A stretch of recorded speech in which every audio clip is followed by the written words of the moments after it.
3절부터 7절까지의 말씀입니다. 창세기 4장 3절부터 7절까지의 말씀입니다.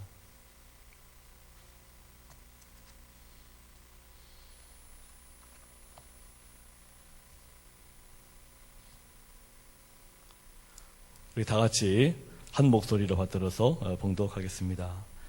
세월이 지난 후에 가인은 땅의 소산으로 제물을 삼아 여호와께 드렸고 아벨은 자기 양의 첫 새끼와 그 기름으로 드렸더니 여호와께서 아벨과 그의 제물은 받으셨으나 가인과 그의 제물은 받지 아니하신지라. 가인이 몹시 분하여 안색이 변하니 여호와께서 가인에게 이르시되 내가 분하여함은 어찌 됨이며 안색이 변함은 어찌 됨이냐. 내가 선을 행하면 어찌 낯을 들지 못하겠느냐. 선을 행하지 아니하면 죄가 문에 엎드려 있느니라. 죄가 너를 원하나 너는 죄를 다스릴지니라. 아멘. 우리 하나님께서는 왜 동생인 아벨의 제물을 받으시고 왜 그 형인 가인의 제물을 받지 않으셨을까? 우리는 여기에 대한 질문을 많이 하기도 하고 궁금하기도 합니다.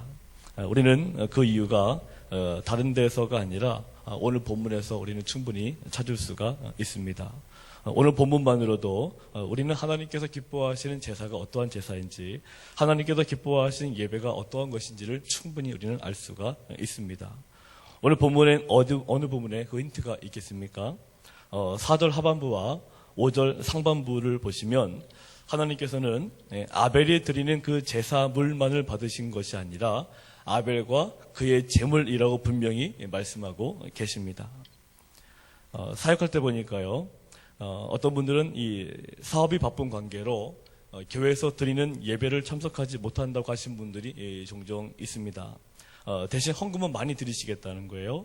그래서 제가 어떤 교회 있을 때 보니까 실제로 그분은 매 주마다 정말 많은 액수의 헌금을 교회 은행 계좌로 보내셨습니다. 그분은 헌금을 교회 은행 계좌로 보내면서 나름대로 만족했을 것입니다. 그러나 우리 하나님은 우리들에게서 돈을 뜯어내기 위해서 혈안이 되신 분이 아니시라는 사실을 기억하셔야 됩니다. 돈을 몇 억씩 낸다고 기뻐하시는 분이 아니시라는 거죠. 이 말씀은 예배 참석은 못하지만 이분은 헌금만큼은 잘하겠다는 의지를 보였지만 하나님께서 보시기에는 이 가인의 제물과 똑같은 것입니다. 우리 4절과 5절을 다시 한번 읽어보도록 하겠습니다. 시작.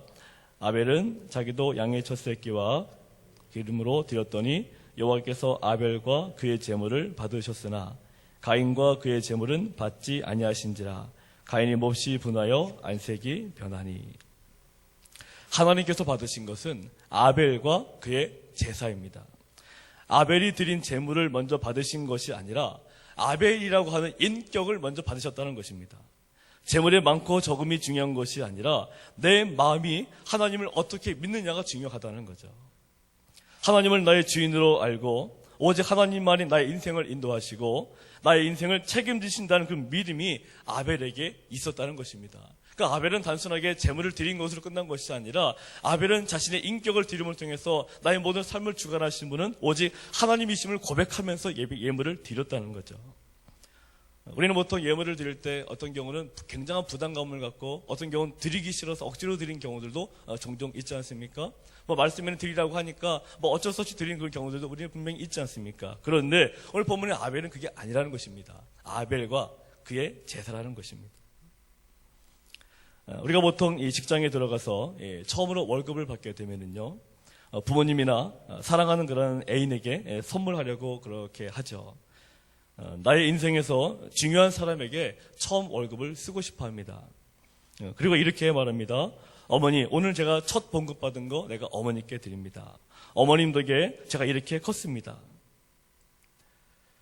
아니면 애인에게도 이렇게 말하기도 하죠. 이 옷은 내가 첫 월급으로 산 거야. 너는 내게 소중하기 때문에 내가 첫 월급을 내가 너한테 내가 이렇게 옷을 사서 내가 주는 거야. 이렇게 이야기하기도 하죠.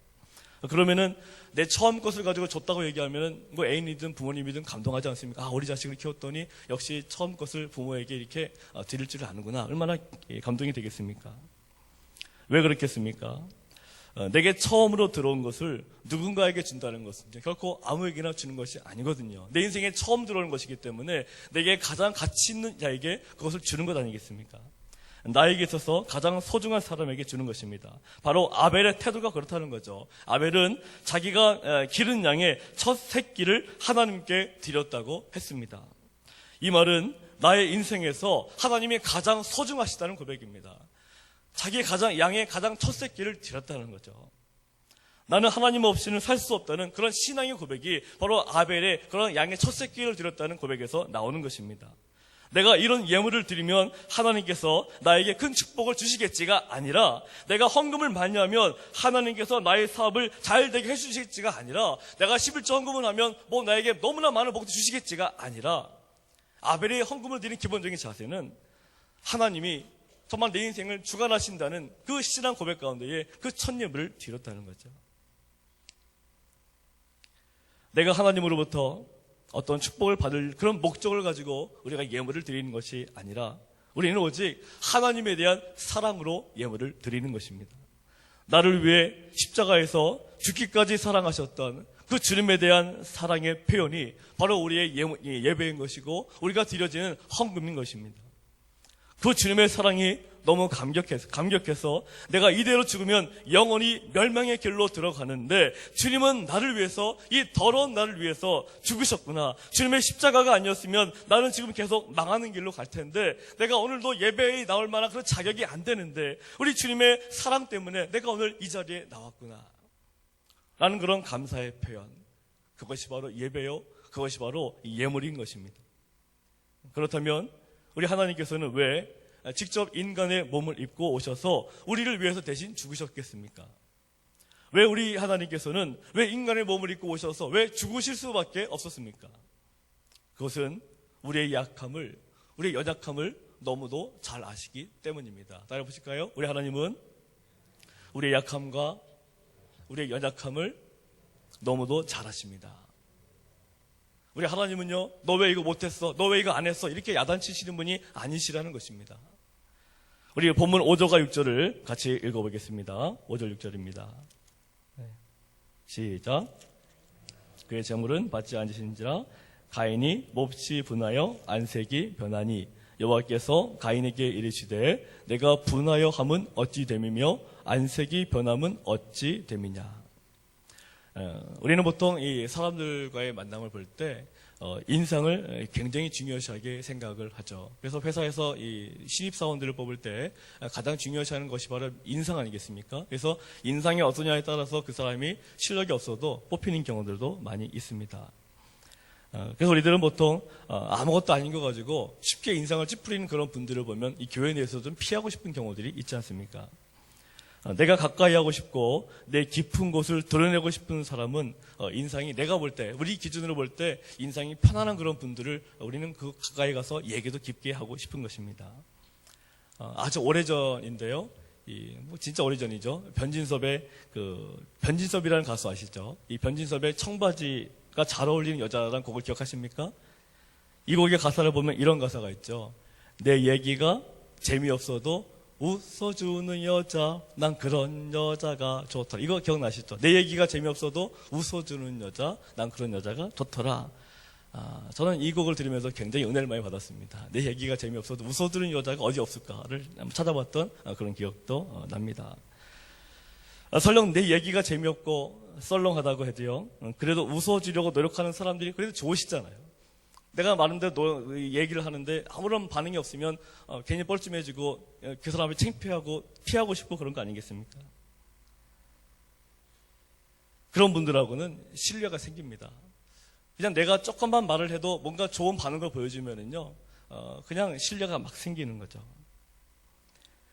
그런 분들하고는 처음에는 굉장히 유치하게 지나는 것 같아도요, 시간이 지나면 지날수록 점점 더 깊이 있는 대화를 하게 되는 것입니다. 처음에는 단순하고 그냥 농담조로 하기 시작한 대화가 결국은 깊이 있는 대화로 발전이 된다는 것입니다.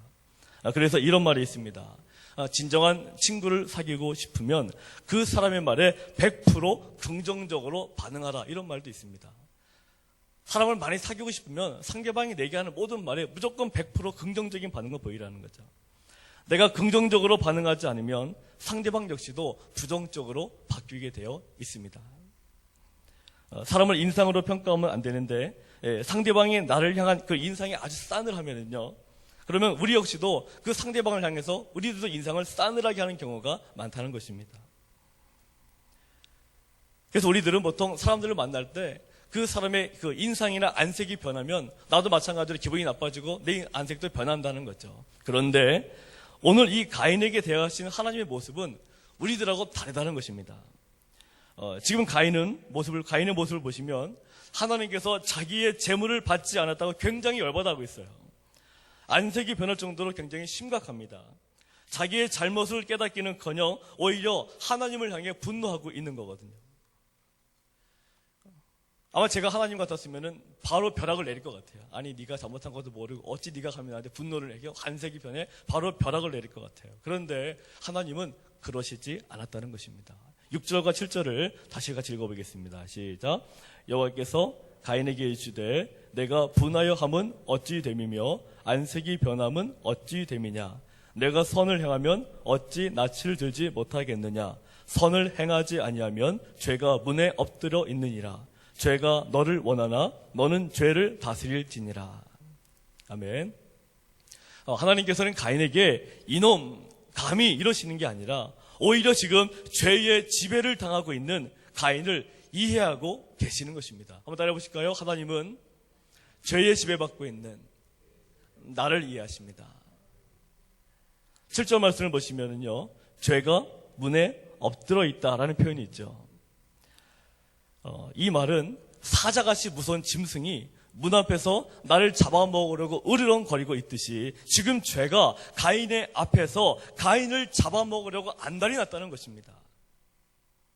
죄가 지금 가인을 노리고 있는 것입니다. 죄가 지금 가인을 망하게 하려고 작정하고 있는 것입니다. 우리도 그렇지 않습니까? 우리 삶 속에 얼마나 많은 죄들이 나를 노리고 있습니까? 내가 죄를 짓는 것이라기보다 죄가 나를 노리고 있다가 맞는 표현일 것입니다. 한번 따라해 보실까요? 오늘도 죄는 나를 노리고 있습니다. 이 문에 엎드러져 있다라는 것을 히브리어 표현으로 보면 단순하게 그냥 얌전하게 엎드려 있는 것이 아니라 우리가 동물의 왕국 같은 것들을 보시게 되면 어떤 모습이 나옵니까? 앞에 짐승 같은 게 있을 때 사자나 호랑이를 보시면은 가만히 웅크리고 있는데 그것이 그냥 가만히 있는 것이 아니라 이 틈을 보고 바로 틈이 보이는 바로 순식간에 달려 들어가지 않습니까? 이 죄가 문에 엎드러져 있다는 것은 죄가 우리들에게 그런 틈을 지금도 끊임없이 바라보고 있다는 거죠. 그 틈만 생기면 바로 우리를 잡아채겠다는 것입니다. 특별히 이 가인에게 있어서 틈은 어떤 것이었습니까? 분노입니다. 자기 분을 참지 못하니까 이 죄가 개입하기가 쉽다는 거죠. 한번 따라해 보실까요? 분을 참지 못하면 죄에게 먹히는 것은 시간 문제입니다. 말씀을 증거한 저 자신도 굉장히 연약한 부분이죠. 쉽지 않습니다. 이 분노가 나고 화가 나면은요, 아무것도 보이지 않을 때가 있습니다. 근데 바로 그때 마귀가 우리를 잡아챈다는 거죠. 죄가 우리를 잡아채서 그 이상의 범죄들을 하게 만드는 것입니다. 죄는 항상 내 마음을 이용을 합니다. 죄는 항상 나의 마음속에 있는 서운한 마음을 이용합니다. 죄는 항상 나의 상처받은 마음을 이용하려고 합니다. 내 마음속에 분노가 일어날 때, 내가 누군가에게 심한 상처를 받았을 때 죄는 나를 먹으려고, 집어삼키려고 준비합니다. 내 앞에 있는 분노의 문을, 상처의 문을 활짝 열고 나가는 그 순간에 우리는 죄의 먹이가 되는 것입니다. 한번 따라해 보실까요? 내 앞에 있는 분노의 문과 상처의 문을 활짝 여는 그 순간 나는 죄의 먹이가 됩니다. 그래서 에베소서 말씀에 보시면 어떤 말씀이 있습니까? 분을 내어도 해가 지도록 내지 말라. 그 말씀이 왜인 거죠? 분을 내가 계속 품고 있으면 하나님은 내가 분내는 것까지 이해를 하십니다. 그런데 문제는 뭡니까? 하나님이 내가 분을 낸다고 나를 심판하시는 게 아니라 내가 분을 내고 있는 그 순간에 누가 나를 노린다는 거예요? 하나님이 나를 치시는 게 아니라 죄가 나를 노린다는 것입니다. 그것이 무섭다는 거죠. 우리는 자꾸만 내가 하나님께 심판받는다, 하나님께 벌받는다 이런 얘기들 종종 하는데 사실 우리 하나님은 그렇게 얘기하시지 않는다는 것입니다. 그래서 하나님 끊임없이 우리에게 안타까움을 말씀하시는 거죠. 참아야 되는데, 견뎌야 되는데, 이겨야 되는데, 그래야 너희들이 죄를 이겨낼 수가 있는데, 그런 것을 끊임없이 우리들에게 안타깝게 말씀을 하시는 것입니다. 신문을 보면 종종 부부싸움 중에 욱하는 마음으로 아내를 살해했다거나, 또 어떤 경우는 자식이 그런 부모를 그런 살해하는 경우가 종종 있습니다. 근데 이분들의 특징은 나중에 경찰서로 가서 기사가 인터뷰를 하면요, 다 뭐라고 얘기합니까? 나도 모르게 그랬다. 나도 모르게 순간적으로 욱하는 마음속에 내가 부모를 찌르고 내가 내 아내를 찔렀다. 이런 얘기들을 많이 하지 않습니까? 왜 그렇겠습니까? 내 마음이 원래 그런 게 아니라 죄가 틈을 타서 나에게 그런 죄를 저지르도록 만드는 것입니다. 우리는 그런 기사를 바라볼 때마다 패륜하다. 어떻게 저럴 수가, 어떻게 자식의 부모를 찌를 수가 있는가, 이렇게 얘기를 많이 하는데, 우리는 그 사람들이 문제가 있다고 생각하면 안 된다는 거죠. 우리도 마찬가지로 내가 분노가 생겼을 때, 내가 죄가 나에게 틈을 타게 되면 나도 충분히 그런 죄를 저지를 수 있다는 것입니다. 뉴스에서 그런 사람들을 바라볼 때마다 저 사람들은 나쁜 사람이다가 아니라 참 불쌍하구나, 그 순간적으로 분노를 참지 못했구나, 그 순간적으로 죄에게 먹혔구나, 우리가 이렇게 그들을 불쌍하고 안타까운 마음으로 바라봐야 되는 거죠. 바로 우리 하나님께서는 우리를 먹여 삼키기 전에 이 죄의 정체를 알고 계셨습니다. 그래서 가인에게 죄를 다스리라라고 말씀하신 거죠. 따라해 보실까요? 죄를 다스리라. 죄를 다스리라. 그런데 오늘 본문의 말씀을 보십시오. 가인이 죄를 다스렸습니까? 하나님은 가인에게 죄를 다스리라라고 말씀을 해주셨지만, 하지만 가인은 그 하나님의 말씀대로 죄를 다스리지를 못했죠. 결국 어떻게 되었습니까? 죄의 먹이가 돼서 무슨 일을 합니까? 동생 아벨을 살해하지 않습니까? 가인이 동생 아벨을 살해하기 전에 이미 하나님은 먼저 가인에게 말씀하십니다. 제발 죄를 다스려라. 제발 좀 죄를 다스려라. 그런데 이 죄를 다스리지 못한 결과가 결국 동생을 살해하게 되는 끔찍한 그런 죄를 범하게 되는 거죠. 바로 이것이 우리 인간들의 한계인 것입니다. 가인만의 문제가 아니라 우리 인간들의 한계라는 거죠. 하나님께서는 우리 인간 스스로가 죄를 다스리기를 원하시고 기대하셨지만 우리 인간은 그러지를 못했다는 거죠. 그래서 하나님께서는 결론을 내리셨습니다. 하나님은 구약 성경을 통해서 많은 기회를 주셨는데, 하지만 인간들은 결국 죄를 다스리지를 못하지 않았습니까? 그래서 하나님은 이렇게 결론 내리십니다. 인간은 죄를 상대할 수가 없구나. 인간은 죄의 힘을 이길 수가 없구나. 그래서 하나님은 어떻게 하셨습니까? 우리를 위해서 이 땅에 오셔서 우리를 위해 대신 죽으신 것입니다. 내가 죄를 다스리기를 원하셨는데 내가 죄를 다스리지 못해서 날마다 그 죄에 정복당하고 지배당하니까 그런 나 자신이 너무나 불쌍하고 안타까우셔서 우리 하나님은 친히 인간의 몸을 입고 오셔서 이 땅에 오셔서 나를 위해서 아예 죽으신 것입니다.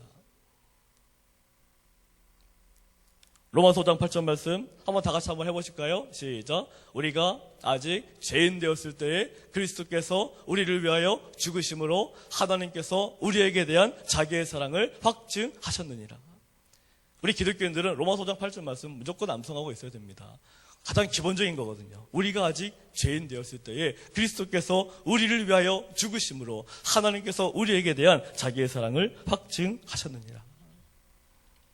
내가 아직 죄인 되었을 때, 내가 그 죄 때문에 심각한 문제에 노출되어 있을 때, 그때 하나님은 내가 혹시나 죄에 먹힘을 당할까봐 나를 위해서 죽임을 당하시고 대신 나의 죄값을 대신 지불하셨다는 것입니다. 그러면 우리는 분노가 내 마음을 가득 차고 내 마음속에 여러 가지 그런 죄악들이 침투하려고 할 때 우리는 뭐 하면 되겠습니까? 예수님을 붙잡고 예수님께 간절히 매달리는 것이 중요한 거죠. 주여 나를 불쌍히 여기소서. 지금도 내 마음속에 많은 분노가 나를 다스리고 있는데 이 분노 때문에 내가 마귀에게, 내가 죄에게 먹히지 않기를 원합니다. 주여 나를 불쌍히 여겨 주시옵소서. 한번 따라해 보실까요? 하나님, 나를 불쌍히 여겨 주옵소서. 나를 불쌍히 여겨 주옵소서. 우리가 매일매일 삶을 살아갈 때마다 매일 분노를 만나고 매일 다른 사람들에게 공격을 당하고 억울한 일을 경험할 때마다 그때 우리들은 제일 중요한 기도가 주여 나를 불쌍히 여기소서. 내가 억울한 일을 당하면 하나님의 그런 나를 지켜주시고 보호하심이 내 안에 존재하지 않으면 나도 모르게 뭐하기 때문에? 죄를 짓기 때문에. 이 죄를 막는 방법은 한 가지밖에 없습니다. 우리 하나님께서 나를 불쌍히 여기시도록 끊임없이 기도하고 간구하면서 나가는 것입니다. 다시 따라해 보실까요? 하나님, 오늘도 나를 불쌍히 여겨 주옵소서. 그 누가 나를 건드리고 그 누가 나에게 분노를 촉발시키고 그 누가 나에게 억울한 이 말을 한다 하더라도 그 상황 속에서 하나님이 내 마음을 지켜주시도록 우리는 기도하는 게 중요하다는 거죠. 빌립보서 4장 7절에 뭐라고 되어 있습니까? 아무것도 염려하지 말고 오직 모든 일에 기도와 간구로 너희 구할 것을 하나님께 아뢰라. 그리하면 모든 지각이 뛰어나신 하나님의 평강이 그리스도 예수 안에서 뭘 하신다고요? 너희 마음과 생각을 지키시리라. 그리스도의 평강이 내 마음과 생각을 지켜주신다면 우리는 죄에게 지배당하지 않습니다.